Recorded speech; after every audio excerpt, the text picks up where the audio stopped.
Hello, everyone, and welcome back to the Think and Speak podcast, the place where you learn modern, real world English that people actually use in daily life. I'm your host, Emma Collins, and I'm here with my co host, Mr. Daniel Miller. Hello, everyone. It's great to be here again. Today we're going to explore a very useful topic for adult learners: real English phrases for adults. These are the expressions people use in workplaces, social situations, and everyday conversations. Daniel, many English learners know grammar rules, but they sometimes struggle to sound natural when they speak. That's why today we'll share practical phrases, modern expressions, and examples you can immediately use in real life. And as always, we'll explain the grammar behind these phrases so you can understand how they work and use them confidently in your own conversations.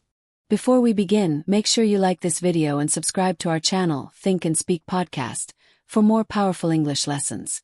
And we would also love to hear from you. Write a comment below and tell us, what English phrase do you want to learn today? Great. Let's begin today's lesson. Daniel, many adult learners say that they know basic English vocabulary, but they still feel uncomfortable speaking in real-life situations such as meetings, casual conversations with colleagues, or even talking to neighbors. They often feel that their English sounds too simple, too direct, or sometimes even unnatural. For example, instead of using natural expressions, they might say something like, "I want help with this problem," while native speakers might say, "Could you give me a hand with this?" Or, "I was wondering if you could help me with this." These phrases sound softer, more polite, and more natural in adult communication. So my question is this: what are some real English phrases that adults commonly use in everyday conversations, especially in professional or social environments? And how can learners understand the grammar behind these phrases so they can use them correctly? In addition, could you explain how modal verbs, polite structures, and common conversational patterns help adult learners sound more confident and natural when speaking English in modern environments like workplaces, networking events, or casual discussions with friends? That's an excellent question, Emma, and it's a very common challenge for adult learners. Many people learn English through textbooks that focus heavily on grammar rules such as the present simple tense, past tense, and basic sentence structures. While these are important, real conversations often use more flexible and polite language patterns. One very common phrase adults use is, "Could you give me a hand?" This expression means, "Can you help me?" Grammatically, it uses the modal verb, could, which is softer and more polite than can. Modal verbs like could, would, and might are essential for polite communication. For example, "Could you give me a hand with this report?" "Would you mind checking this document?" "Could we talk about this later?" These structures make requests sound respectful and professional. Another useful phrase is, "I was wondering if." This phrase uses the past continuous form, was wondering, which makes the request sound indirect and polite. For example, "I was wondering if you could explain this idea again." "I was wondering if we could schedule a meeting tomorrow." Even though the grammar is technically in the past tense, the meaning refers to a present request. This is a common politeness strategy in English. Adults also use phrases to express opinions carefully. Instead of saying, "You are wrong," people often say, "I see your point, but I think we should consider another option." This sentence includes a discourse marker, which is a phrase that helps organize conversation. "I see your point" acknowledges the other person's idea before offering a different opinion. Another important conversational phrase is, "That makes sense." This phrase is very common in meetings and discussions. It shows agreement or understanding. Example dialogue. Person A, "We should finish the project by Friday." Person B, "That makes sense. It will give us time to review it." In terms of grammar, this uses the present simple tense, but its function is conversational. It signals agreement. Adults also use softening phrases such as, "To be honest," "From my perspective," "In my opinion." For example, "To be honest, I think this plan could work better." "From my perspective, the first option seems more efficient." These expressions help structure opinions and make communication clearer. Finally, one very natural phrase adults use is, "Let me get back to you." This means you will give an answer later. Example, "I'm not sure about the schedule right now." Let me get back to you tomorrow. The grammar here uses the imperative form, let me, which introduces a polite action you will take. So overall, adult learners should focus on three key elements: modal verbs, polite structures, and conversational phrases. When learners combine these with clear grammar, their English immediately sounds more natural and confident. That explanation was very helpful, Daniel. I think many learners will realize that speaking naturally in English is not only about vocabulary but also about choosing the right phrases and sentence structures. Another situation where adult learners often struggle is during casual conversations. For example, when they meet coworkers, friends, or even new people at social events, they may not know how to keep the conversation going. Sometimes they answer questions very briefly, such as yes, no, or good, which can make the conversation stop quickly. However, native speakers often expand their answers using expressions like actually, it depends, or that's a good question. These phrases seem simple, but they help conversations flow more naturally. So Daniel, could you explain some common phrases that adults use to continue conversations and make them more engaging? Also, how can learners use grammar structures such as present continuous, present perfect, or linking expressions to speak more naturally in social interactions? That's a great point, Emma. In real conversations, communication is not only about answering questions but also about keeping the discussion alive. Native speakers often use conversation fillers and expansion phrases that give them time to think and also make their speech sound more natural. One very common phrase is, "That's a good question." This expression is frequently used before giving an answer. For example, "That's a good question. I think the main reason is cost." Grammatically, this sentence uses the present simple tense. However, its conversational function is to create a smoother response. Another useful phrase is, "It depends." Adults often use this when there is no simple yes or no answer. For example, "Do you prefer working from home?" "It depends. If I need to focus, working from home is better." This phrase introduces a conditional explanation. The speaker then adds more details using conditional clauses such as, "If I need to focus," "If the project is urgent." These structures help learners express more complex ideas. Another important conversational phrase is, "actually." This word is called a discourse marker. It introduces clarification or additional information. Example, "I actually started learning English 5 years ago." "I actually prefer coffee to tea." Grammatically, this sentence uses the past simple tense or present simple tense depending on the context. Adults also frequently use the phrase, "to be honest." This phrase introduces a sincere opinion. Example, "To be honest, I didn't expect the meeting to take so long." This sentence uses the past simple tense, didn't expect, but the phrase, "to be honest," signals openness. Another very natural expression is, "I've been working on." This phrase uses the present perfect continuous tense, which describes an action that started in the past and continues to the present. Example, "I've been working on a new project recently." "I've been learning English for 2 years." This tense is very useful for describing experiences and ongoing activities. Adults also use linking expressions to extend conversations. Examples include, "By the way," "Speaking of that," "That reminds me." Example, "Speaking of travel, I'm planning a trip next month." These phrases connect ideas and make conversations more dynamic. Finally, one of the most powerful conversational habits is adding extra information. Instead of saying, "I watched a movie," you can say, "I watched a movie last night. It was a science fiction film, and it was really interesting." This uses the past simple tense and an adjective clause to add detail. So for adult learners, the key is not just answering questions but expanding responses with phrases, discourse markers, and clear grammar structures. When learners practice these patterns regularly, their English begins to sound more natural, confident, and engaging in both social and professional conversations. Daniel, I think many adult learners understand grammar rules and vocabulary, but they still struggle with expressing their opinions clearly in English. In real life, adults often need to share their thoughts during meetings, discussions, or casual conversations with friends and colleagues. However, if learners simply say sentences like, I think this is good or I don't like this idea, their speech may sound too direct or too simple.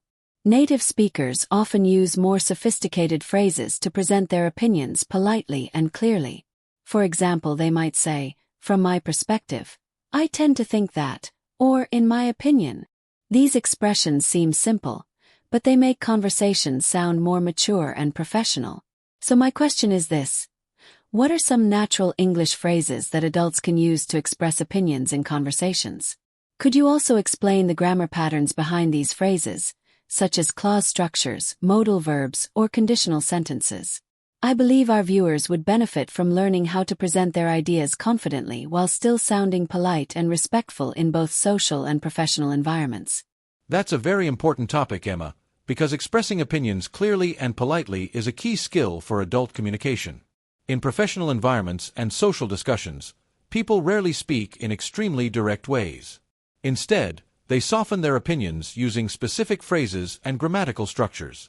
One of the most common expressions is, in my opinion. This phrase introduces a personal viewpoint. Example: in my opinion, this strategy could improve our results.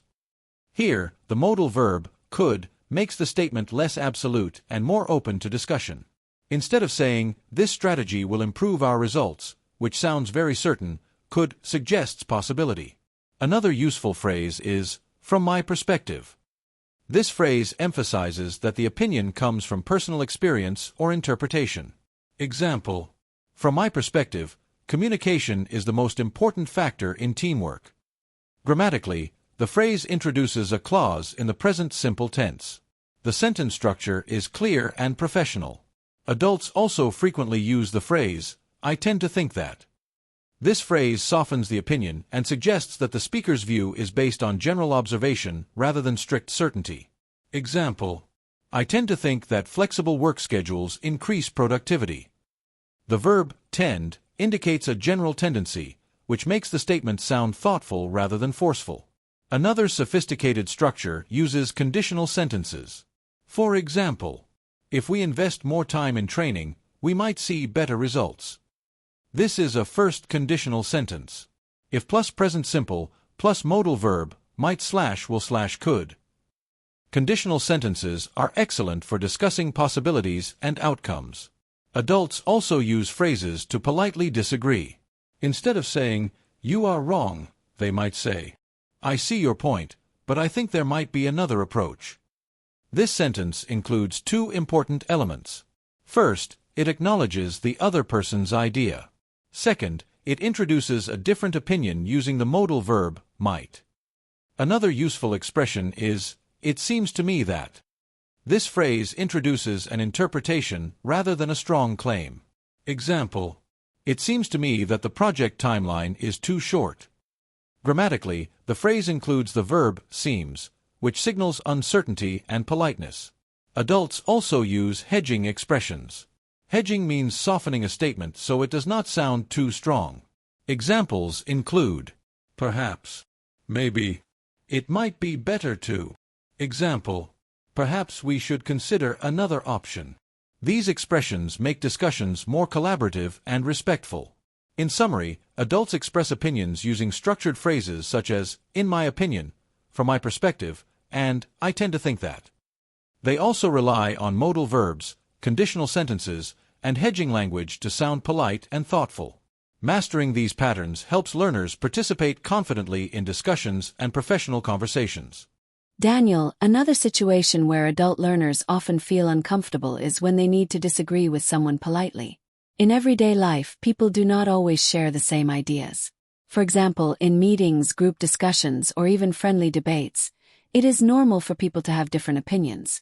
However, if learners say something very direct like, you are wrong, or that idea is bad, it may sound rude or aggressive in English-speaking cultures.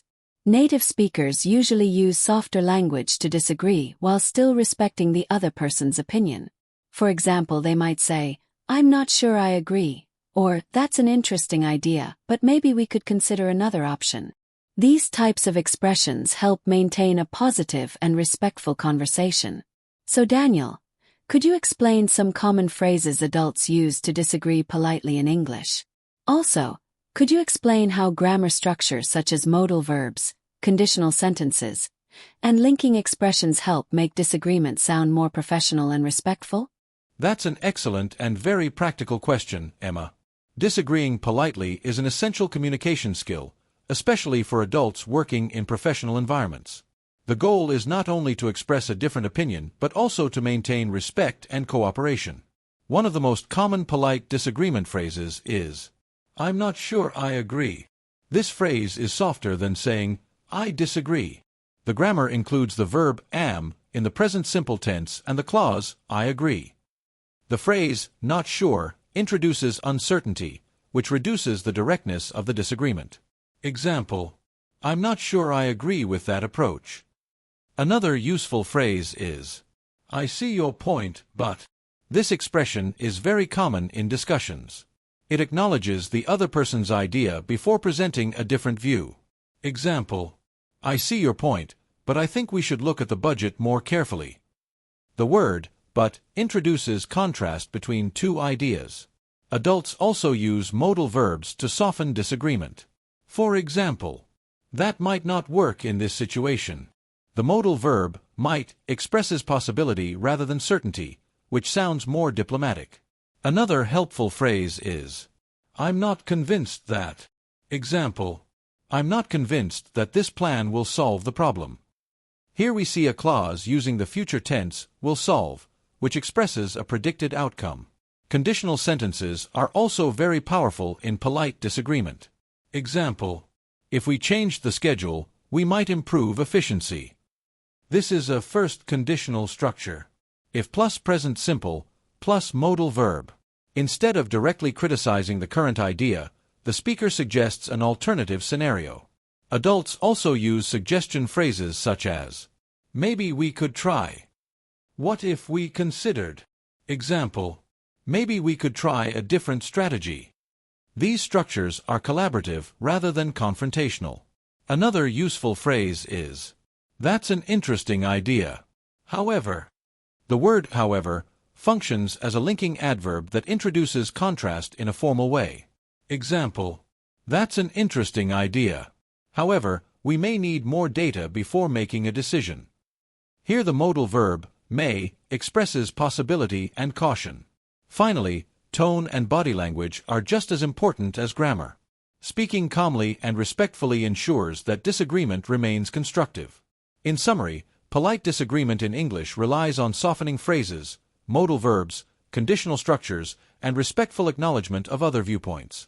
When learners practice these patterns, they can participate confidently in discussions while maintaining professionalism and mutual respect. Daniel, throughout this episode we have talked about many useful phrases that adults can use in real-life English conversations. However, many learners still ask an important question.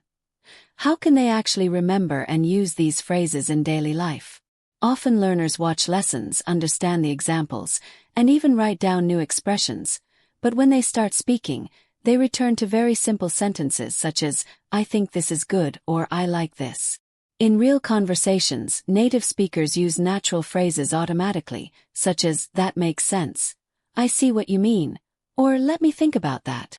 These expressions help conversations sound smoother and more natural. But for many learners, it is difficult to remember them at the right moment. So Daniel, could you explain some effective strategies adults can use to practice and remember real English phrases? Also, could you explain how learners can use grammar patterns, repetition, and real conversation practice to turn these phrases into natural speaking habits? That's a fantastic question, Emma, because learning phrases is only the first step. The real goal is to turn those phrases into automatic speaking habits. Adult learners often understand phrases intellectually, but they need consistent practice to use them naturally in conversation. The first strategy is learning phrases as complete chunks instead of individual words. For example, instead of memorizing the word sense, learners should remember the entire phrase. "That makes sense." This phrase uses the present simple tense and functions as a conversational response that shows agreement or understanding. Example dialogue. Person A, "We should finish the project today." Person B, "That makes sense." By memorizing the entire phrase, learners can respond quickly and naturally. The second strategy is repetition through speaking practice. Saying phrases aloud helps the brain connect grammar patterns with real speech. For example, learners can practice variations of the same structure. I think this idea could work. I think this plan could improve our results. I think this solution could save time. These sentences use the modal verb could, which expresses possibility rather than certainty. Another effective technique is using substitution practice. This means keeping the grammar structure the same while changing the vocabulary. Example structure. I was wondering if you could. Examples. I was wondering if you could help me.